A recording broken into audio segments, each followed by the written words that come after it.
Hi, boys and girls. Today we're going to read Rosie, Revere, Engineer by Andrea, Beaty, illustrated by David Roberts.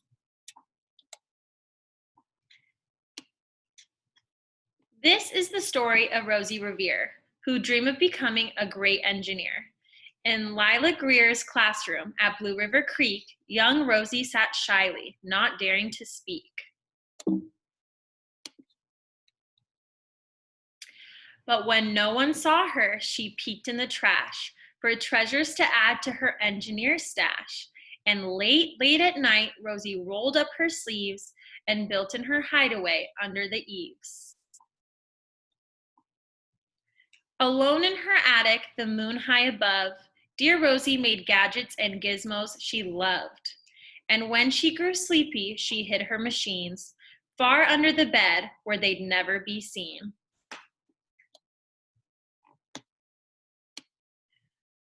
When Rosie was young, she had not been so shy. She worked with her hair swooping over one eye and made fine inventions for uncles and aunts, a hot dog dispenser and helium pants.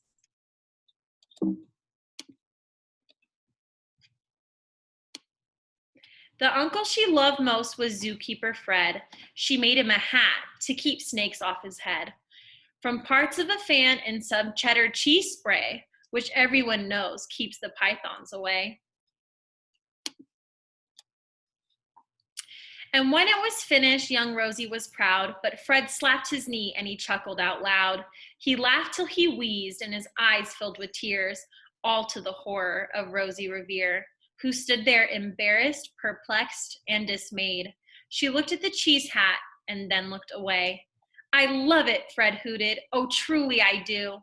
But Rosie Revere knew that could not be true. She stuck the cheese hat on the back of her shelf, and after that day kept her dreams to herself.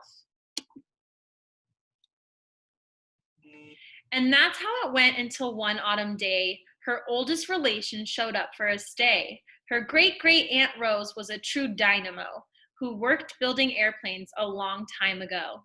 She told Rosie tales of the things she had done and goals she had checked off her list, one by one. She gave a sad smile as she looked to the sky. The only thrill left on my list is to fly. But time never lingers as long as it seems. I'll chalk that one up to an old lady's dreams. That night, as Rosie lay wide-eyed in her bed, a daring idea crept into her head.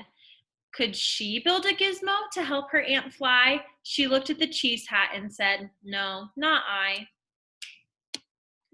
But questions are tricky, and so hold on tight. And this one kept Rosie awake through the night. So when dawn approached and red streaks lit the sky, young Rosie knew just how to make her aunt fly. She worked and she worked till the day was half gone, then hauled her cheese copter out onto the lawn to give her invention a test just to see the ridiculous flop it might turn out to be. Strapped into the cockpit, she flipped on the switch. The Helio cheese copter sputtered and twitched. It floated a moment and whirled round and round, then froze for a heartbeat and crashed to the ground.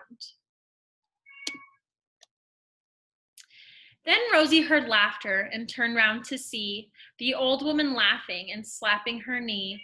She laughed till she wheezed and her eyes filled with tears, all to the horror of Rosie Revere, who thought, oh no, never, not ever again will I try to build something to sputter or spin, or build with a lever, a switch, or a gear, and never will I be a great engineer.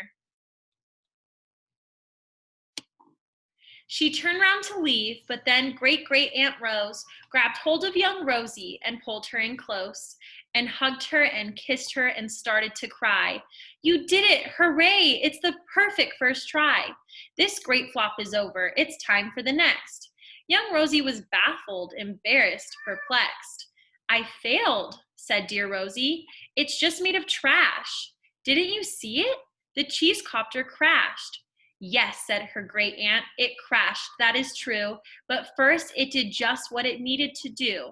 Before it crashed, Rosie, before that, it flew.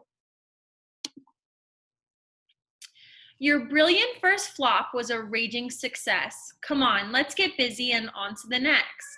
She handed a notebook to Rosie Revere, who smiled at her aunt as it all became clear.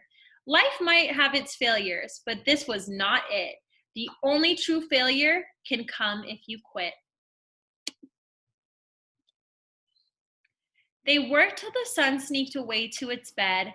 Aunt Rose tied her headscarf around Rosie's head and sent her to sleep with a smile ear to ear to dream the bold dreams of a great engineer.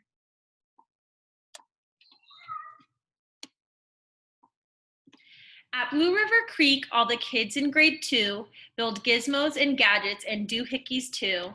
With each perfect failure, they all stand and cheer, but none quite as proudly as Rosie Revere. The end.